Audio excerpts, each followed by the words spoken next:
اور سورۃ البقرہ آیت 102 میں بڑی وضاحت سے یہ بیان کیا گیا کہ جادو جو ہے وہ شوہر اور بیوی کے درمیان تفریق اور جدائی کا ذریعہ بنتا ہے اور سبب بنتا ہے، اور اس کے اثرات موجود ہیں۔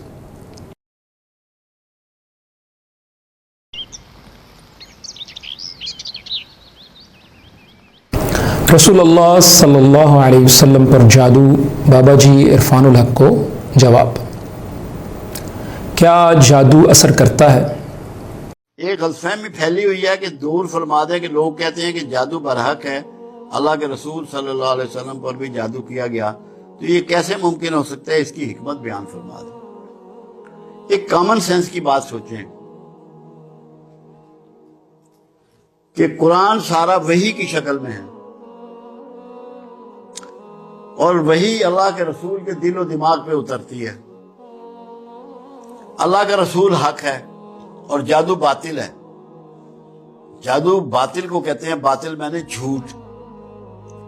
تو کیا حق پر جھوٹ غالب آ سکتا ہے؟ اگر اللہ کے رسول پر حق پر غالب آ جائے جھوٹ، تو وحی کی تصدیق کیسے کریں گے؟ وہی مشکوک نہ ہو جائے گی؟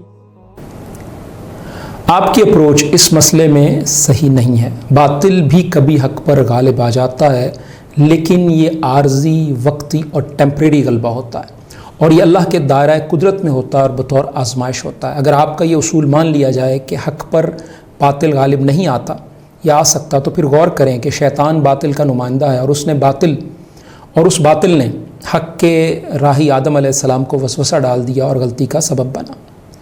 دوسری بات، تمام انبیاء بھی برحق ہیں، پھر ان برحق انبیاء کو میں سے کئی ایک کو اہل باطل اور یعنی اہل کفر نے قتل کر دیا۔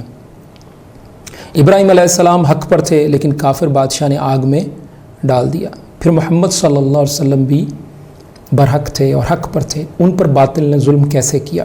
شیب ابی طالب میں آپ صلی اللہ علیہ وسلم کو محصور کیا گیا، عمرے سے روک دیا گیا، غزوہ احد میں نبی صلی اللہ علیہ وسلم کو زخمی کیا گیا، کافروں کے ظلم و ستم کے خوف سے آپ صلی اللہ علیہ وسلم نے رات کو ہجرت کی۔ 2 حدیث بیان کرتا ہوں، نبی کریم صلی اللہ علیہ وسلم حتیم میں نماز پڑھ رہے تھے کہ عقبہ ابن ابی معیط آیا، اور ظالم نے اپنا کپڑا رسول اللہ صلی اللہ علیہ وسلم کی گردن مبارک میں پھنسا کر زور سے آپ صلی اللہ علیہ وسلم کا گلا گھونٹا۔ صحیح بخاری 3856۔ اور دوسری حدیث انس رضی اللہ عنہ سے روایت ہے کہ جنگ احد کے دن رسول اللہ صلی اللہ علیہ وسلم کا دانت ٹوٹ گیا اور آپ کے سر مبارک میں زخم لگا۔ آپ اپنے سر سے خون پونچھتے جاتے اور فرماتے تھے، وہ قوم کیسے فلاح پائے گی جس نے اپنے نبی کے سر میں زخم لگایا اور اس کا دانت توڑ دیا اور وہ انہیں اللہ کی طرف بلا رہا تھا۔ صحیح مسلم 1791 اور مفصل نمبرنگ کے مطابق 4645۔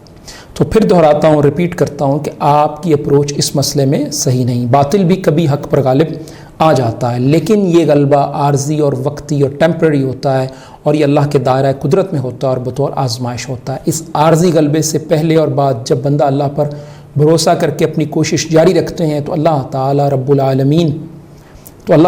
جو کہ رب العالمین ہیں، باطل کی کمزوری کو ظاہر کرتے ہیں اور اپنے بندوں کو باطل پر غلبہ عطا کرتے ہیں۔ مزید یہ کہ مکہ کے کافروں کا حق پر ایمان نہ لانا کیا باطل کا حق پر غالب آنا ہے؟ اگر ہاں تو پھر آپ کا اصول ختم ہو گیا، اور اگر آپ کہیں کہ یہ امتحان ہے، تو جادو کو امتحان کہنے میں کیا حرج ہے؟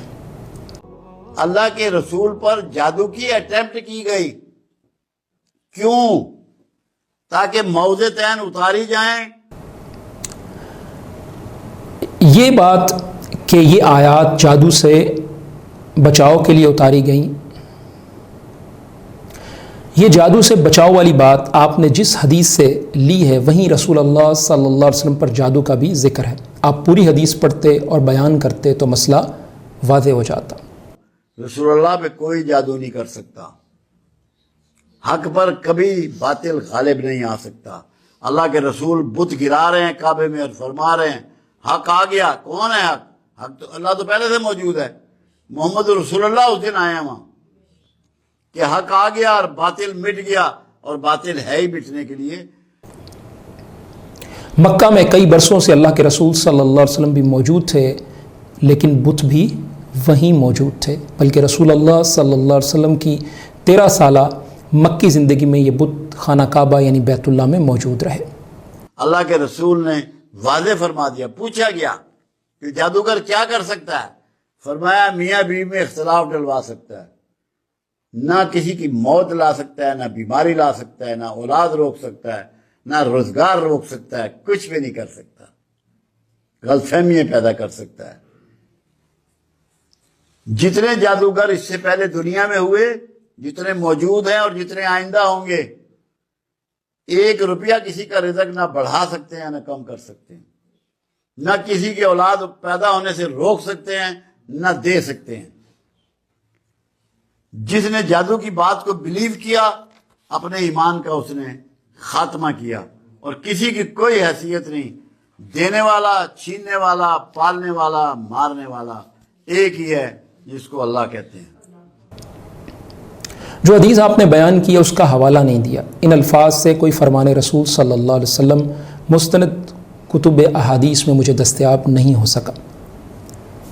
انسان بھی نقصان پہنچا سکتا ہے، جانور بھی نقصان پہنچاتے ہیں، مچھر، وائرس، بیکٹیریا، یہ سب نقصان پہنچاتے ہیں۔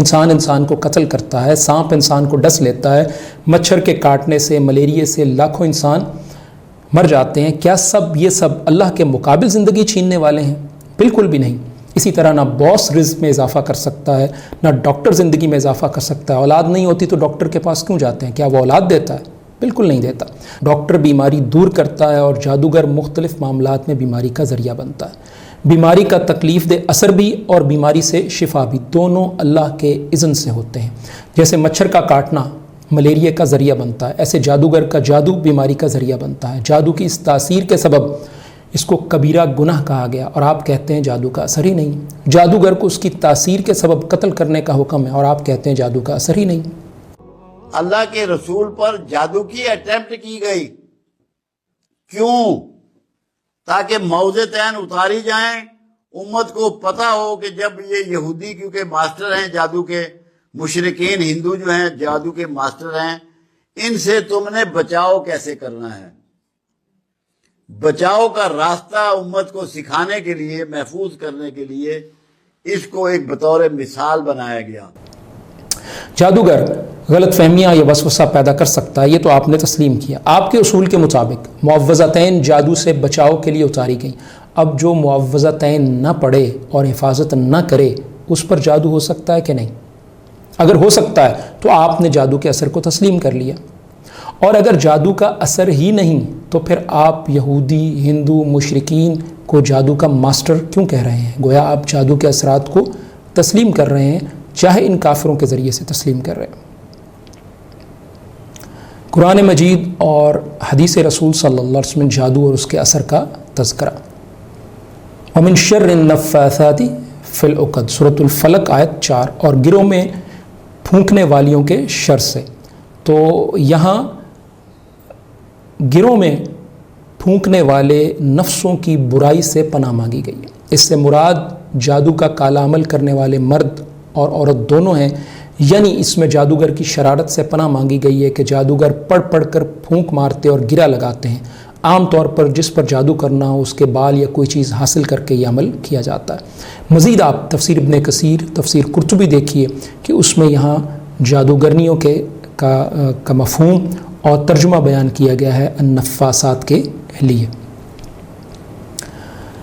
دوسری بات، وَاتَّبَعُوا مَا تَتْلُو الشَّيَاطِينُ عَلَى مُلْكِ سُلَيْمَانَ وَمَا كَفَرَ سُلَيْمَانُ وَلَكِنَّ الشَّيَاطِينَ كَفَرُوا يُعَلِّمُونَ النَّاسَ السِّحْرَ۔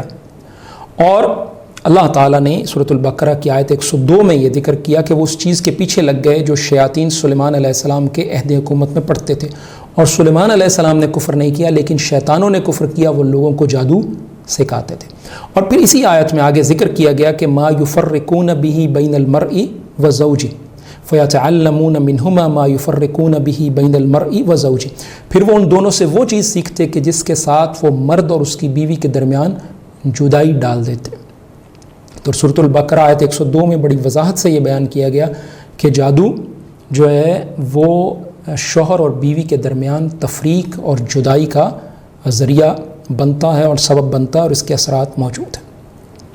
تیسری بات، فَلَمَّا أَلْقَوْا سَحَرُوا أَعْيُنَ النَّاسِ وَاسْتَرْهَبُوهُمْ، موسیٰ علیہ السلام نے فرمایا کہ تم ہی ڈالو، پس جب انہوں نے ڈالا تو لوگوں کی نظر بندی کر دی، لوگوں کی آنکھ پر جادو کر دیا اور ان پر ہیبت غالب کر دی اور ایک بہت بڑا جادو دکھایا۔ سورۃ الاعراف آیت 116۔ یہاں بھی جادو کے اثر کا تذکرہ موجود ہے جو کہ لوگوں کی آنکھوں پر کر دیا گیا اور ان کو وہ رسیاں جو ہیں سانپ بن کر دوڑتی نظر آ رہی تھی۔ چوتھی بات یہ کہ اگر جادو وسوسہ ہی ڈالتا تھا تو موسیٰ علیہ السلام کو مقابلے کی کیا ضرورت تھی؟ موسیٰ علیہ السلام مقابلہ کر رہے ہیں، جادوگر سامنے موجود ہیں، جادوگر رسیاں پھینک رہے ہیں اور موسیٰ علیہ السلام نے بھی خوف محسوس کیا۔ فَأَوْجَسَ فِي نَفْسِهِ خِیفَةً مُوسیٰ، تو موسیٰ علیہ السلام اپنے دل میں خوف محسوس کیا۔ سورۃ طٰہٰ آیت 67۔ اور پانچویں بات یہ کہ عائشہ رضی اللہ عنہ نے فرمایا کہ سُحِرَ النبی صلی اللہ علیہ وسلم، کہ نبی کریم صلی اللہ علیہ وسلم پر جادو ہوا تھا، صحیح بخاری 3268۔ چھٹی بات یہ کہ اللہ کے رسول صلی اللہ علیہ وسلم نے فرمایا کہ جس نے نجوم کا کوئی علم سیکھا اس نے جادو کا ایک حصہ سیکھا، چنانچہ جو اس میں اپنا حصہ بڑھانا چاہتا ہے بڑھا لے۔ ابو داؤد 3905 اور محدث الالبانی نے اسے حسن کہا ہے۔ تو عرفان الحق صاحب، آپ کہتے ہیں کہ جادو میں تو صرف وسوسے ہوتے ہیں، اس حدیث رسول میں تو رسول اللہ صلی اللہ علیہ وسلم نے علم نجوم کو بھی جادو قرار دیا۔ کہ میرے پاس لوگ آتے ہیں، وہ جی کسی نے کوک باندھ دی، اولاد نہیں ہونے دے رہا جادو سے، کسی نے رشتہ نہیں ہونے دے رہا، جی رشتے بندھے ہوئے ہیں، بندش ہے، اور لوگ بیٹھے، کئی لوگ علماء لوگوں کو کہہ رہے ہوتے ہیں تم پہ بندش ہے۔ اللہ ان علماء پہ رحم فرمائے اور انہیں دین کی سمجھ عطا فرمائے۔ اگلی بات یہ کہ بلا شبہ جادو کے اثرات ہیں۔ ابھی ہم نے ذکر کیا کہ جادو سے شوہر بیوی کے درمیان علیحدگی کروا دی جاتی ہے، ان کو ایک دوسرے سے روک دیا جاتا ہے، ان کے تعلق میں بندش آ جاتی ہے۔ فَيَتَعَلَّمُونَ مِنْهُمَا مَا يُفَرِّقُونَ بِهِ بَيْنَ الْمَرْءِ وَالزَّوْجِ، لیکن یہ سب اللہ تعالیٰ کے جو دائرہ قدرت ہے اس سے خارج نہیں ہوتا۔ اور جادو حرام اور ناجائز ہے، لیکن ہو رہا ہے، لوگ کرتے ہیں اور اس کے اثرات بھی ہیں۔ اسی طرح نظر بد کے بھی اثرات ہیں، نظر بد سے چہرے کی رنگت بدل جاتی ہے، بچے کمزور ہو جاتے ہیں۔ تو جادو سے، نظر بد سے اور اسی طرح شیطان کے اثرات سے ڈرنا نہیں چاہیے، تعوذ اور اللہ تعالیٰ کے رسول صلی اللہ علیہ وسلم نے جو قرآنی آیات اور معوذتین اور اسی طرح جو اذکار بتائے ہیں، رقیہ شرعیہ، شرعی دم، اس کو اختیار کریں، انشاءاللہ تعالیٰ اللہ تعالیٰ آپ کے لیے آسانی فرمائیں گے۔